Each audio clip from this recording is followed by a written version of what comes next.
Shalom Aleichem. Would you trust a 9-year-old to diagnose a life-threatening illness? Your life-threatening illness, or a close friend's, God forbid. Imagine going into a top hospital, Cleveland Clinic, UH, or anywhere else, and they hand your file over to a child. And they say, wait, let's wait on him. Let's see what he says. And it's just a little kid. That's exactly what happens, almost, sometimes. What happens in this week's Torah portion, the Torah tells us to do. Good morning. Hi. Good morning. Oh, good morning. Oh, good to see you. I didn't realize it was you. I'm doing a running commentary. I'll talk soon. That's great. That was so exciting. It's a friend of mine, doctor, and he exercises too, and he actually gets this running commentary. It's so exciting. Okay, let's get back to this story. Sorry, that was a little distracting. But in this week's Torah portion, in Tazria-Metzora, it's a double portion, we learn about the spiritual skin disease called Tzaras, which is really associated with an inner dysfunction, often gossip, slander, or divisiveness. So it's leprosy, but the spiritual kind of leprosy, holy leprosy. Not holy, but so when it's confirmed that he's a leper, and it's not similar to today's leprosy, then the person is removed from the camp of the Jewish people in those days where they lived all together. He was removed from the camp and actually isolated even from other lepers, from everyone. Remember COVID? That wasn't something so long ago where we experienced something eerily similar about isolation. We learned that isolation wasn't just about staying home. It was about being cut off from people, from touch, from togetherness. And many people felt in one way or another the toll it took on our mental health and our relationships and on our sense of self. COVID reminded us that being removed from the camp, from connection, is not just uncomfortable, but it could be soul crushing. Now back to Tzaras, this spiritual leprosy. The Torah tells us that only one kind of person was permitted to declare the leper impure after examining the symptoms. And it wasn't a doctor or a rabbi or a scholar, not even Moshe Rabbeinu, the greatest man of all time. Only the Kohen was able to diagnose, to render a leper impure. Only the Kohen. And this comes with a twist, because even if the Kohen was a child or even an adult who lacks basic understanding, a child or adult who has no medical or halachic knowledge, nothing. Even if a seasoned scholar or doctor has to whisper the diagnosis in the ear of this child or adult, it only becomes active when the Kohen utters the word. Then he becomes a Metzora. He becomes impure. In the words of the Rambam, Maimonides, he says, anyone can examine the symptoms, examine or identify the symptoms, but the person is not considered impure until the Kohen says so. So this is the question: why would the Torah leave something so weighty and so consequential in the hands of someone who may not even understand what he's saying? Good question. And the answer is because to render a leper, a spiritual leper, a Metzora or Tzaras, as a leper is not just a medical decision. It's a spiritual verdict. Because in the Torah, the authority to exile someone from the camp isn't about expertise. It's about empathy. And the Torah demands, if you're going to say something that cuts a Jew off from community, those words must come from a heart that bleeds with compassion. And in a profound teaching, the Rebbe explains that the Zohar reveals the secret of the soul of the Kohen, that the Kohen's soul originates from a place called Heichal Ha'ahava, a heavenly chamber of love. So by his very essence, the Kohen is an Isha Chesed, is a man of love, person of love, warmth, kindness, and compassion. That's their essence. And that's why the Kohanim are chosen to bless the Jewish people. But when they bless the Jewish people, they do it only with love. They make a blessing, they recite a blessing. Baruch atah Hashem Elokeinu melech haolam, shekidshanu tzavah v'tzivanu levarech et amo Yisrael be'ahava. With love, they bless with God's name and say, I'm blessing the Jewish people with love. This happens in every synagogue, every holiday, every high holiday across the world and in Israel. Some places every week, every Shabbat, and some places every day. But the common denominator is that it's got to be done with love, with true love. There's no other mitzvah in the Torah that says, that contains this criteria, this condition. You don't eat matzah and say, I'm blessing the matzah with love. You don't light candles and do it with love. You light the candles and you crunch on the matzah. The Zohar, the Kabbalah, says that a Kohen who doesn't truly love his people or is not loved by them should not lift his hands to bless. Like I think Mr. Spock used to do, or Leonard Nimoy, or someone up there. The Shulchan Aruch, the Code of Jewish Law, confirms and says the Kohen who is not loved by the community should not bless. It's dangerous. That's what the Code of Jewish Law says. I didn't learn the reason why, but I'm wondering if it's something like this, that if a Kohen's essence is love, then why is the love missing? If he comes from the Heichal Ha'ahava, from the heavenly chamber of love, and he's not channeling that love, something essential is out of alignment. And if that alignment is broken, is he still capable of fulfilling the divine role to which he is appointed? Because the Torah doesn't just demand words from the Kohen, it demands heart. Because without his love, the words lose their power. Without compassion, the kahuna, the Kohenness, loses its clarity. Interestingly, the Alter Rebbe, the first Chabad Rebbe, he takes a beautiful twist on the words of the blessing, Levarech et amo Yisrael be'ahava, to bless the Jewish people with love. And he says, to bless them with love doesn't just talk about the Kohen's heart. It actually talks about the blessing that they're giving. It's describing the substance of the blessing.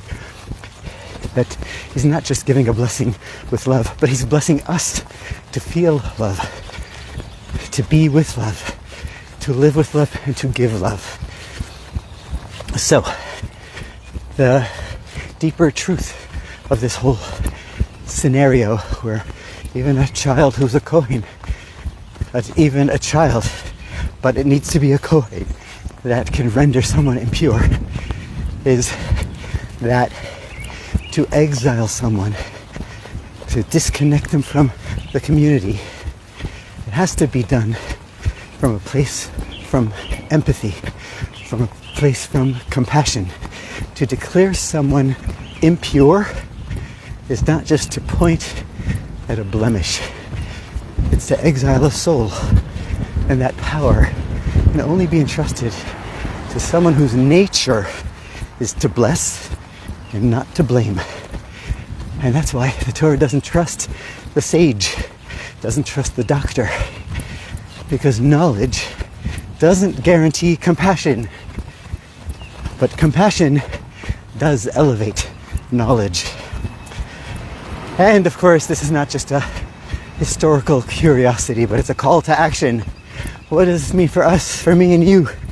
Every single day, we face moments that we want to correct someone, a child, a student, a spouse, a friend. They disappoint us, they frustrate us, they trigger us. And we're tempted to say, you're wrong, you're an idiot. You belong here, you belong there, you're the problem, you are impure. But the Torah says, are you being a Kohen in this moment? Do you feel the love for this person? Are you thinking of their pain? Or just reacting to their own? There's Tim. Are your words going to cut or heal? Because if you're not a Kohen right now, if you're not feeling the compassion, the care, and the connection to that person, then the Torah doesn't trust your words. Even if you're right, even if you know the law, if your heart isn't soft, your judgment isn't sacred. And that's why the final word has to come from the Kohen. Even if someone else does the research, even if it's a doctor who whispers the words into the child's ear, because the energy of the verdict matters here, not the content. And love transforms the judgment into healing. And if it's a Kohen, says the Rebbe, then he would do his best to render a kind verdict, a kind decree. This is what the Lubavitcher Rebbe, the beautiful soul who taught Torah in the most impactful, beautiful way, says that this is why a Kohen, only someone whose soul, who's steeped in kindness, is qualified to issue this decree. Because only someone who lives to bless can be trusted to bear the rebuke, to bear the burden of rebuke. The Rebbe explained that rebuke is not a power like a lot of people think it is. It's a responsibility. And it can't come from frustration, but it has to come from affection, not from ego, but from empathy. If your words don't uplift, even when they sting, and you haven't earned the right to say them, and I'm talking to myself too, in a world full of critics, the Torah begs us, be a Kohen. Don't use your voice to exile someone from love. Use it to guide love back. Before you speak, think, am I coming from love? Am I channeling blessing? Am I seeing the other person as God sees them? Or as God's child? Or as my obstacle? If you're not seeing that person as God's child, then wait. Think, reflect, and try again. Because words coming from the wrong mouth can exile a soul. But a few kosher words from a Kohen's heart can bring it home. And that's the story for today. Parenthetically, I'm going to mention that 2 or 3 days ago, I think it was Monday, was the birthday of the Rebbe Maharash, the third or fourth Chabad Rebbe, and Alter Rebbe, Middle Rebbe, Samech Tzedek, Rebbe Maharash, the fourth Rebbe, and he coined the phrase, L'chatchila ariber. L'chatchila ariber means to begin with, go over. And he would say something like this. He says, the world says, if you can't go under, then go over. And I say, to begin with, go over. Meaning to say, aim high, try your best, go to the top in everything you do. And even if you don't think it's doable or so easy, I want to apply this to this teaching now. Every time I say something to my wife, to my children, almost every time, but I try to reflect on it and say, is this going to uplift, or to a stranger too, is this going to uplift the person or bring him down? Is my communication with this person at this moment going to raise them or lower them. It's a hard ask, but I think the world will be a much better place if that really happens, if we all do it. Now I'll go say hello to Tim and hear his thoughts on this matter. Tim is an Ayurvedic practitioner, and he helped my mother a little bit with her Parkinson's, and I'm in touch with him, and he lives in Cleveland, Ohio. He does a lot of nature walks and snow walks, hot and cold. He's out, and he's very deep, very spiritual, and I'll appreciate his comments and his notes. This is completely unplanned, but I think I'm going to go say a quick hello to him, just for fun, and see if he wants to say something on the spot. I'm going to. He's meditating. This is really on the spot, and I don't know if he's going to be comfortable with this, but we'll find out. I forgot to say one more thing, that when something is said with love, then it's effective. If it's not said with love, it's not even effective anyway.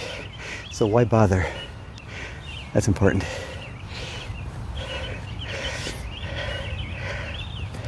Are you able to talk while you're meditating like that? Sure.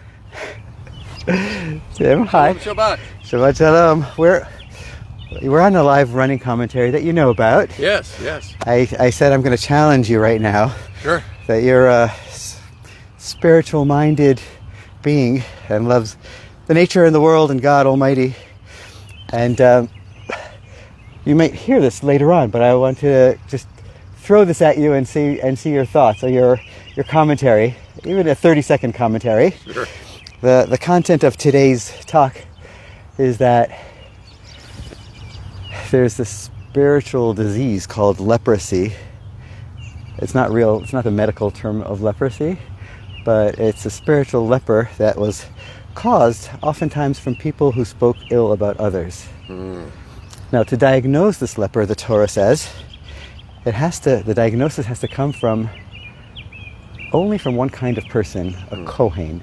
Kohen, maybe there are different categories in the Jewish people. A Kohen is a priest. It has to come from the priestly family.